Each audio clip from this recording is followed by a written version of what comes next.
So this is when the early joiners come and watch us, and then other people don't, and you just end up in this weird conversation with me. So usually what I ask is I ask something like about Amber Consulting, because it always fascinates me where people get their company names from. So I'd been inspired by some people I'd worked with years ago, and they sort of had names like, one guy had a name Chess, and another guy had a name Aquarius. So I wanted a single word, which was that then in another language wouldn't be a weird word. So, and then it also combines. This is really awkward. This combines my name, my first name. My first name's Amanda, which I never use, and Okay. my husband's name is Robert. So Amber, it also combines those two Oh, names, which is I really like that. That's cringy. nice. That's not So cringy. yeah. And was there ever any point, because you've been running that a good few years now, is there any point where you regretted the name and you were like, oh, that's a pain, I should have not done that? No, because it's nice and short. And then I added the coaching for fundraisers or fundraising consultant, because it was like Amber on its own was it didn't really say what it did on the tin, so I just added that on. So when my lovely graphic designer created it, you can see she just sort of put it on the branch of a tree to add that for fundraisers. And never regretted it, actually. That's No, good. That's good. And I do like your logo. I have a thing for owls as I well. can And see me and that. my son, I that's a noticed the little coincidence. owl. That's Yeah, not on purpose. I've got my owl earrings in today as well. I do love a good owl. That's always. All right. Well, hello, everyone, and welcome. We are officially kicking off now. This is the Fundraising Everywhere podcast. Thank you for joining us. We're just letting this run live a little bit because people are watching us on LinkedIn Live. And so hello to you if you're listening, watching us on LinkedIn Live. And people are also in the corporate fundraising chat Facebook group. Yay! So hello to Julia's posse, Julia's crew. Yeah. I'm a newbie to the corporate fundraising chat. I've only just joined, and I've been digesting that. But hello to those watching, and then to the rest of you who are listening back on the Fundraising Everywhere podcast. You are very welcome. My name is Simon Scriver. I am one of the co-founders of Fundraising Everywhere. I'm your host today on the Fundraising Everywhere podcast with my wonderful guest, Julia Worthington. Hello, Julia. How are you? Hi, Simon. I'm really well, thank you. The sun is shining today. It's just glorious. So it's so lovely to see you. You seem like in such a good mood, and we've just been catching up that we haven't seen each other since the last conference before COVID. I saw you at a conference that I was speaking at, and I think you were speaking at perhaps. Yeah. And I was, there were murmurings of the COVID, and then literally I got back to Ireland and went into quarantine, and that was it. And I haven't seen you, so it's so lovely to see you. Yeah, we've been watching each other though, haven't we? Like observing what each other's up to. Well, I'm always fascinated by you because, well, we're here today to talk about corporate fundraising in particular because it's kind of corporate fundraising month in my world, because the Fundraising Everywhere Corporate Partnerships Everywhere conference is happening. That's happening on Thursday, the 20th of March. And you should find a link for that wherever you're listening or watching. Do check out our conference. So we're in the mindset of corporate. And one of the people I think of when I think of corporate fundraising is Julia Worthington. And I'll tell you why, because I'm not a corporate background. I was kind of thrust into corporate fundraising when I became a head of fundraising in a small charity. And, you end up taking on things that you had not really done before. And one of the people I learned from was you. There's not a whole lot of corporate fundraising trainers and people who are so open and sharing with their knowledge. But then in particular, people who dare I say, specialize in smaller charities. Like I always feel you specialized in it. Yeah. So I've always found you a wealth of information. So I've invited you on. People are gonna hopefully ask some questions wherever they're watching this, but I'm gonna crack your brain open, Julia. Okay. I want to be messy. I want to understand corporate fundraising. So tell me a bit about your background, because you've been a consultant for a few years on this, but you are a charity background. You've done this in-house as well. Yeah. I mean, my very first roles, actually, I did work in the corporate world. And I do think that gave me an added skill when I came to do corporate fundraising, because I understood it. I went in as a graduate trainee, so I was kind of immersed in that. Hi, Kevin. I was immersed in that culture completely of understanding the corporate world and understanding what they needed to get from what you were doing. It's all about profit, isn't it? And then I left that sector because it left me a little bit cold, and joined a really small charity at the time called Railway Children. I was their first paid employee, so I did everything. You were Railway Children's first paid employee? Yeah, yeah. Oh, wow. Yeah. And the income when I joined them, so good fundraisers, I always think have great memories for numbers. £80,000 turnover when I joined them, and yeah, I did everything. You know, I took the rubbish home because we used to get charged by our building for rubbish, so I took that home, and but I also created a gift aid scheme because it was so long ago that it was Millennium Gift Aid. That was when that was brought Oh, in. I wow. created that with our treasurer, who was a volunteer, of course, and but also started corporate fundraising when I was there, and cut my teeth on Chartered Institute of Fundraising courses. You know, like you take things on that you know nothing about, and I didn't know anything about corporate fundraising, so I did their course, and then we started to work with corporates in the railway industry, and the railway industry is incredibly loyal to its sector, and so all the railway companies, and there's thousands of them, because you've not just got your train operating companies, but you've got your engineering companies and the people who make, I don't know, make the signals, and just thousands and thousands of them. Once we started talking to them, all wanted to work with us and support us, and we got this amazing relationship from. We had a ball in London, which we had a team of trustees who used to organise this ball every year, and it was always at the Grosvenor, so it was amazing. They had an events company that helped them with it, and from that event, one of the corporates came forward and said, we'd really like you to be our corporate partner. And like I said, there's thousands and thousands of rail companies, and this was actually one of the retailers on the railway stations. So it's a franchise, SSP they're called. They're part of the Compass Group, which is international, and they do all the food outlets on all the stations. So they own all the food outlets on the station. So whether that's a Burger King or an Upper Crust or a Pumpkin or a Lemon Tree or whatever you want, they're all franchises that are owned by SSP.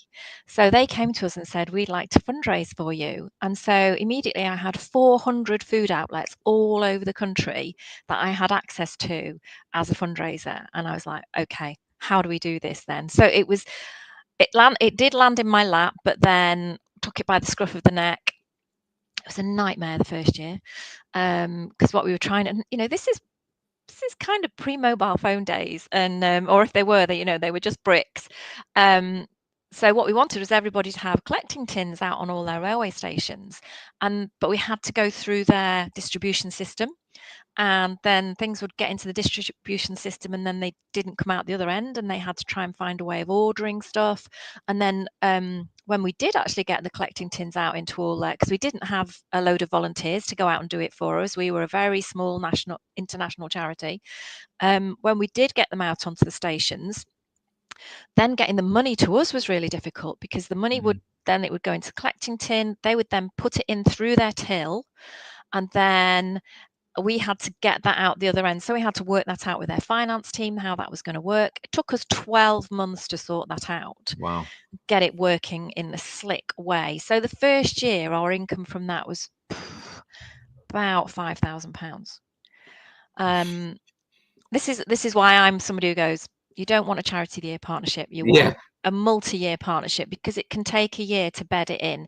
If it's a slick company that does it year in, year out, and they know what they're doing, then yes, they can get it sorted. But if it's a brand new partnership and they've not done it before, you will have lots of hiccups and issues along the way. So by the time we got into our third year, I think it was, this was bringing us in 100 grand a year annually, just from collecting tins. Wow. Because everybody had cash at that time. Yeah. Nobody was using contactless or phones or whatever to pay for stuff, so people still using cash. But then we had to develop that relationship, and I think that's where, for me, I really got very good at corporate fundraising. It was like, we need to be coming into this at lots of different levels, with lots of different contacts and lots of different tentacles into the organization. Their marketing director was really interested in what we did, so I suggested we got her on as a trustee, and she joined our trustee board. So she was great on the trustee board because she had that marketing knowledge, but equally it kind of really ties them in as well. We started doing some commercial participator agreement stuff. So when they launched a new prawn cocktail, what did they have? Prawn chili cocktail roll or something was one of the ones they launched. So we would get 10p on every one of those. So that's how I learned about CPAs. And they understood that actually they sold more if it had a Railway Children sticker on it. And you know, there's the evidence out there now. You can read about that to see that it does increase sales, which is why so many companies do it. We got people to go out to India to see our projects. So whichever food outlet raised the most money, one of their staff could go. And then, but we actually managed that so that, of course, somewhere that's got 6 collecting tins at Euston Station is going to earn more than a little station at, say, somewhere in the Scottish Highlands. So then we had to make sure that that was fair, so that how many staff have you got, how many tins have you got, and that'll be the winner. And somebody did win, who was right way up in the Scottish Highlands. One of the staff there went out to India to see our projects out there, and I had to do a lot of coaching with her before she went so that she'd understand what she'd be seeing. And because it's a real shock when you go out to India and work with one of the homeless kids projects. You know, it's not something you've ever seen before. And certainly when you live somewhere in the Scottish Highlands, it's not something you've seen before. And then they went out there as a team. The director of marketing went out with a few of her team, went to this project, and they saw that they were trying to build, wanted a new school. So they committed to building a new school for them. I'm like, whoa. Yes, yeah. All right. Slow down, everyone. It's not how this works. So we had, you know, some difficult conversations around that. So they just raised, it was only 20,000 to build a school. So they just said, well, we'll raise an additional 20,000. We'll get everybody doing some challenge events, doing fun runs and that sort of thing. And so we just were layering it in lots of different ways. We got them to be regular givers, the staff to be regular givers after we'd worked with them for about 5 or 6 years. So that, because I wanted to maintain some of that income once they decided they wanted a new partner. So we got staff as regular givers. And then we also had leaflets out on the stations for customers to take away and become regular givers. And so we'd get a little, you know, maybe one a week from those. But again, it's income that stayed. Some of it will probably still be there now. They'll still be getting that income now. So that was my biggie. It raised £1 million over 10 years. And but really grew my knowledge from, you know, zero corporate fundraising knowledge to like, yeah, you try this, try that, see what works. And then I went and worked for Prince's Trust and did corporate fundraising with them. And they're, you know, national brand, big brand, completely different kettle of fish in terms of the contacts that they had and the existing relationships they already had. But the skills I'd learned at a small charity have been the skills I've used all the way through. It's all, to me, it's all about relationship building. Yeah, I was going to ask, like, what are those skills that make a good corporate fundraiser? And when you say relationship building, like, what should corporate fundraisers be bringing to the table in this? Like, what are they spending their day doing? Because I'll be honest, like, sometimes I find when you talk to, especially people new to corporate fundraising or people who have had corporate thrust upon them as part of their job, that often they, you know, you almost don't know where to start. And the board members are telling you phone Microsoft or whatever. Other people are telling you send all these cold emails out. But it's like, it sounds like you have a real skill there of layering lots of different elements. But is that an organization thing? Is that an innovation thing? I mean, because the things you're talking about, they don't necessarily sound like things we didn't already know existed. But the way you've been able to kind of bring them all in different layers, what skill is that? It's I mean, I like people, and businesses are made up of people. And I think often when you're first starting to do it, there's this fear. We use this word corporate, and I think that doesn't really serve us particularly well in lots of ways, because people think corporate and you're like, oh, Microsoft, as you say. But when we talk corporate fundraising, we just mean businesses, and it can be any business. And that's the issue. It can be any business. So it's like there's thousands and thousands and thousands in the UK, but it could be, it's a business that will work for your charity. And so if you're I've done a lot of work with small domestic abuse charities, and for them, one of the things they know is that one of the few times that women who are being abused get away from their abuser is when they go to the hairdressers or the beauticians. And the guy might sit outside in the car, but they're on their own. So as a fundraiser, but also as an organization, one of your objectives might be, we want to be able to help businesses understand how they can help people who are being abused. So it might be we want to do some training with them. So actually, I want to go out and meet businesses that are our target business area, which might be small businesses, and talk to them about how we can help them do their jobs better, how we can help them. My sister's a hairdresser, and she says, the things you hear people say, but she didn't know how to deal with them. So you could go in and help them, like, we'll come in and we'll do a bit of training on how you can help these people, and give them our number and put them in touch with us. That's not about making money at that point. It's about building relationships to say, look, here, I've got something that's really useful to you. And people are in business, and businesses are in business, shareholders in business to make money. But actually, and again, there's evidence out there that if you are supporting a charity and working with that charity in such a way that it supports your customers, your staff are happier, your staff are more motivated, and more motivated staff are more productive, and more productive staff make more money for you. So ultimately, by doing something with a charity, you can actually have a more productive team, and people who you'll retain your staff as well. Staff retention is much higher, and that was one of the things that came out of relationship with SSP. They did some research around that in their HR team and discovered their turnover reduced. So that's a reduced cost.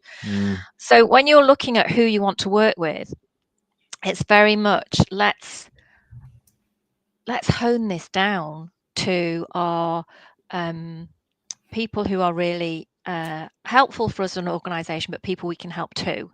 So forget the scattergun approach. Forget cold emails do not work. How many cold emails do you open? None. And do you take cold calls? No, you get off the call as soon as possible. So people aren't interested in cold calling. So although it is a numbers game, it's about, let's reduce this down. Let's focus in on who works for us. So if you wanted, I'll carry on with the domestic abuse charity analogy. It's like 1 in 5 people suffers from domestic abuse. That's men and women. 1 in 5. It's 1 in 3 women. I think it's 1 in 6 men, something like that. So if you go for a company who's got 250 employees, that's a lot of people who potentially are being abused, not necessarily physically. It could be financial abuse, it could be verbal abuse, there's all sorts of different kinds of abuse. So you want your team leaders and your HR team to understand how to work with that if somebody comes to you and says, this is going on for me. So as a corporate fundraiser, you can say, okay, that's one of the objectives of one of the things that I want to do is go out and find some businesses that are the size that will have a lot of employees that this is going on for, and I want to meet them. So then you start to build a list of, okay, who are those businesses in my area that are that size? Now, how do I meet them? And the meeting is the networking. Get out there networking, and that is Kevin Crosdale, who just said hello before, did a great webinar last Thursday for me on using LinkedIn and using LinkedIn to reach out to corporates. So you can start to follow the bigger corporates in your area. You can go networking, and we're post-COVID now. You can physically go out networking. So start going out and meeting the businesses that are the ones that are on your list. Have a list, have your prospect list, because otherwise it's just too many. It's just too big, and you can't focus on anything and think, right, these are the ones that I want to do, which will help me hit that objective. Well, let me take a step back from that, because I definitely want to ask you about that meeting and that getting in front of them, and even networking, how it works. But taking a step back, we have a question here from Tim about what is your view on hunting versus farming, and I think he's thinking along the same path as me. Is as you're building that list, you're saying some really interesting things about the matching of the size, matching of the type. When you talked about SSP Railway, I always find it funny in corporate fundraising that it's like 99% of the companies out there you've never heard of. No, and they have money. They've never really been approached or had this conversation. And so talk me through that hunting versus farming, that building list. Is it literally sitting down with people in your organization and brainstorming that list, or how do you approach it when you're coaching corporate fundraisers, when you start building that list? Yeah, so if you haven't got any corporate contacts at all, And I don't think that's true for anybody, because I've had so many people say that to me, and then I start talking to them and they go, oh yeah, well, the person who I don't know, provides our Photocopier. stationery. I got a Photocopier. photocopier company. That was one of my first corporate wins. Yeah. Person who does that also gave us a raffle prize for an event. So you probably have got some businesses out there who are supporting you, but in a very small way at the moment, because you haven't asked them for anything else. Yeah, And most people give because they're asked. So it's, yeah, look at what's going on internally. Who's already supporting you in events through raffle prizes, or coming to events and buying tables or buying tickets, or who's gone out there and done some challenge for you or challenge event. And this is where silo working, in which you see a lot more in larger organizations than you do in smaller ones. It's like events team are like, oh, you're not talking to my people, they're my people. But actually you're building a relationship with them, and people they don't see it as events and corporate, they just see you as whatever your charity is. So it's getting those relationships internally, finding out who people know, who your suppliers are, as you said, your photocopier supplier. If you've got grounds, do you have a gardener? You'll have somebody who comes in and does possibly your IT for you, or just look at all those contacts you already have. And then I always encourage fundraisers to go out and meet all the other team members, so the teams, so talk to your service delivery team. Because if you send an email and say, does anybody know any businesses that I can talk to, it'll be tumbleweed. You've got to go and meet people one-to-one in their place where they work. So your service delivery, go and meet them and sit down and talk to them, because their brains work differently to yours as a fundraiser. They're thinking about the clients, they're thinking about the beneficiaries. You get talking to them and you'll quite often find they know 2 or 3 corporates, and they're like, oh, yeah, oh, I didn't really think about them for you. And because their brain just works in a different way. They're not focusing on the same things you are. And then you can, if you're a small organization, it might be you can talk to your trustees one-to-one. And again, don't go to a trustee meeting and just ask, anybody know any corporates? Because they're not going to open your little black book up to you until they trust you. And generally, people in larger meetings don't really say much. So again, if you can meet them one-to-one and find out who they know and who they might be able to introduce you to, and if you can go with a list of people you want to meet locally, or businesses you want to meet locally, and say, these are my top 10 that I'd really like to meet, because we're looking at potentially going in and giving them training on domestic abuse. They might say, oh yeah, well, I'm in Rotary with so and so, or I'm in Soroptimists with so and so, and yeah, I could do an intro for you, or I could get on the phone now and introduce them. So that's kind of where you start with your warm contacts, and then, but also the cold contacts is, look at what your objectives are.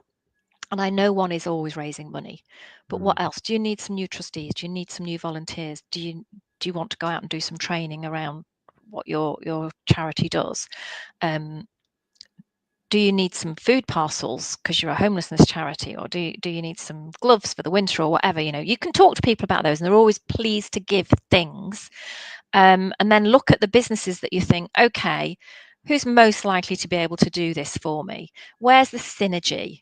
And where's the synergy? You can also start to look at synergy around values as well, because there's obviously some businesses that there's very different synergy, say, for corporate fundraising. If you're going to go and speak to Michael O'Leary at Ryanair, or I don't know, BA, or Wizz Air, or they're all have different cultures.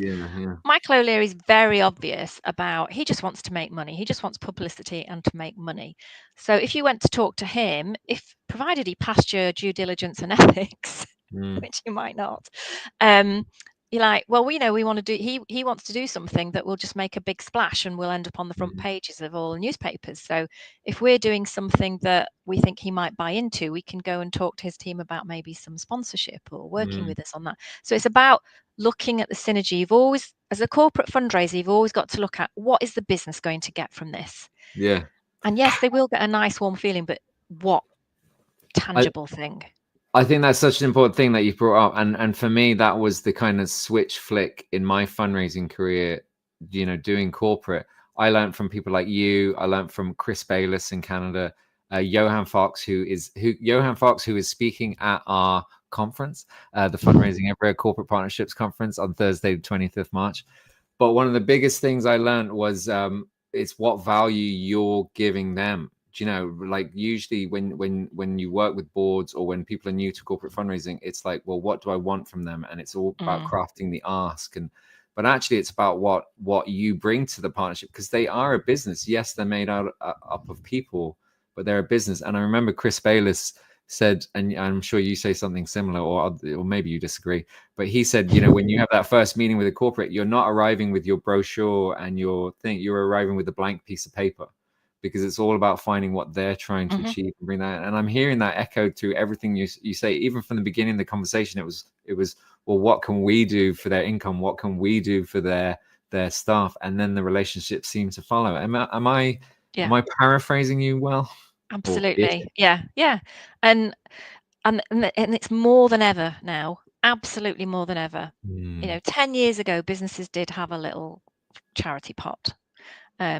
You know, I'm not saying a charitable trust, because a lot of businesses do have charitable trusts, and that's a whole other conversation whether that sits in corporate or trust fundraising. But there just aren't those little pots of money anymore. You know, they started to dry up in 2008 when we had the crash. A lot of businesses took their money down to London and out of all the regions, and you had to make a big business case to get somebody to buy a table at something. And it's got even worse. And what businesses are looking for now is value-based partnerships. So what do you bring to the table? And I'd say more than ever, and I know this is what a lot of smaller charities don't want to hear, is employee engagement. They want employee engagement. But that doesn't mean volunteering to come in and paint your walls or do your garden. You know, if you're a charity that doesn't have a property, doesn't have a venue, they can help you with, I don't know, we're bringing in a new database and we really don't know where to start on assessing databases. Do you have a team that can help us to do that? We're looking to develop our business strategy, our 5-year business strategy. We're looking to train some of our trustees on, I don't know, reading a financial spreadsheet and reading the books, because a lot of trustees don't ask questions about the income and the budgets, because they don't necessarily understand it, and they don't want to look like an idiot. We might need some help with legal stuff, and there's so many different legal kind of contracts that you do need out there, and lots of solicitors do pro bono work that has a value. So they're looking for those volunteering opportunities. And if you are getting any of that pro bono stuff, make sure you have a gift in kind register or a labour in kind register. So you say, okay, this solicitor wrote us a commercial participatory agreement, and they said that the value of that was about £1,000. So you put that on your gift in kind register. It's £1,000 income you've generated as a corporate fundraiser that otherwise the charity would have had to spend that money. So you've saved them £1,000. And I started doing this recently with somebody who'd never had one before, and small charity, new to corporate fundraising. And within the first 2 months, I think, she realised she'd generated £40,000 of income for the charity through gifts in kind. And she hadn't been monitoring that at all. Yeah, it's just seen as it's just happened. It's just something that's happened. And if nobody's seeing it, potentially they're then saying to you as a fundraiser, we're not seeing you raising any money. And you're like, well, I brought 40 grand's worth of income in that otherwise would have cost us money. And a charity accountant should be asking you for a gift in kind register that goes through the books. You know, it's in and out money. It doesn't sit on your bottom line. But, you know, a lot of treasurers for small charities don't have charity accounts training, so won't know that either. So won't be asking you for it. I mean, it's important to know, and we're running short of time. I could talk to you for ages, Judy. But it's like some of the stuff you're talking about there, that in kind stuff is capacity building. So it does set you up to kind of perform better and fundraise better in the future. But it also is that kind of ladder towards perhaps a financial gift, towards definitely. And I do want to just ask you this question quickly before I start to say my goodbyes. But Tessa asked, how this is going back to the SSP people. How did you get them to become regular givers, promoting internally or payroll giving? I wonder if you have any thoughts about that. Is when you have these relationships with the company, how do you start to pull out some of those individual givers? Have you any thoughts on that? Yeah, I didn't go down the payroll giving route. I had done a lot of payroll giving beforehand, and Oh gosh, payroll giving's so hard to get people to sign up to. And when they leave the company, the money's lost. I spoke to 2 great payroll giving speakers on the last podcast episode, so I'm just going to give a plug for that. If anyone don't listen to what Julia says about it being tough, these last 2 speakers said it was great. But Julia, what's your choice? Well, I can say for a while I worked for the Civil Service Benevolent Fund, and I went out and recruited people. I stood in front of groups of people and recruited for payroll giving. And yeah, it can be done if you focus on it. But individual giving, if they leave the company, you can still carry on getting the money. And the data is around people generally only stop direct debits going out of their bank account when they get divorced, they lose a job, or cost of living crisis. That might be when they stop. But otherwise, it just keeps on going out, and often people forgotten they've got it. And the way we did it was we got the managing director, CEO of the business, was really on board with this. He was the one who brought us in as a charity, so he really supported it. So I asked him if we could send a letter to every staff member from him. So I can't remember who wrote the letter, whether he wrote it or I wrote it, but between us, we wrote a letter to the staff saying, hey, I'm, and he was well liked as well. I'm going to start doing this because I think it's a really great way of supporting the charity. So I'm going to be giving every month to this. And, I'd really encourage you, if you love what they're doing. And, we've done lots of engagement with them, so they'd seen videos of what we did as a charity. They'd had staff go out to India. They really were fully engaged with the organization and what we did. So that that was 5 or 6 years in to the partnership. It was like, okay, let's ask people if they become payroll regular givers.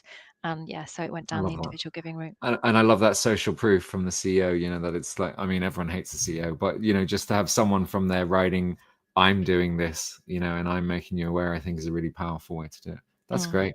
Julia, I could keep asking you questions, but we are going to start to wrap up.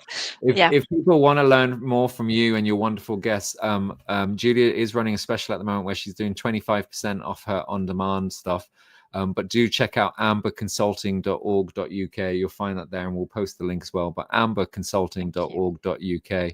And Julia, I would encourage people to get in touch with you, but you're taking a bit of a holiday soon. I am, yeah. I'm going to take a sabbatical from the end of March through to September next year, and then September this year, sorry, and then I'm going to be deciding what I'm going to do next. So if you do want one of those webinars, replays, they're only available till the end of March, so you need to get them as soon as possible. And I did give your Fundraising Everywhere conference a plug on my webinar last week as well, Simon. You're very sweet, and you're going to have to sit through me doing it again. Please, everyone, do check out the Fundraising Everywhere corporate event coming up. It's Corporate Partnerships Everywhere on Thursday, the 20th of March. You'll find a link in the description of this and on the podcast if you're listening back. We've got lots of great sessions from the likes of Cat's Aid and Dogs Trust, which we hope won't cause any troubles if they meet in the hallway. Some specialist causes like Deborah UK, and we're going to be doing sessions on regional corporate fundraising, on newsletters, on LinkedIn, and we have some wonderful speakers. And Julia, when you come back from your trip, I hope you will come by the Fundraising, if I'm still around, if you will come by the Fundraising Everywhere podcast and tell us what you're up to, because I'm always excited to see what you do. And genuinely, you've been such a help to me, and I know to so many people in terms of their corporate fundraising, making it manageable, making it like something that achievable. So on behalf of lots of people, I would say thank you for so much you put into this. And I really hope you do deserve your well-earned break. Thank you. That's it, everyone. All the best to I was going to call Amber, Julia, but do check out. I often get called Amber on emails. amberconsulting.org.uk. Thank you to all of those for you listening. If you're not already subscribed to the Fundraising Everywhere podcast, please do go ahead and click that subscribe button. And as always, check out fundraisingeverywhere.com for our events coming up, or get in touch with us at hello@fundraisingeverywhere if you want to talk about anything. I've been Simon Scriver, the co-founder of Fundraising Everywhere. Lovely to see you all. Goodbye. Goodbye.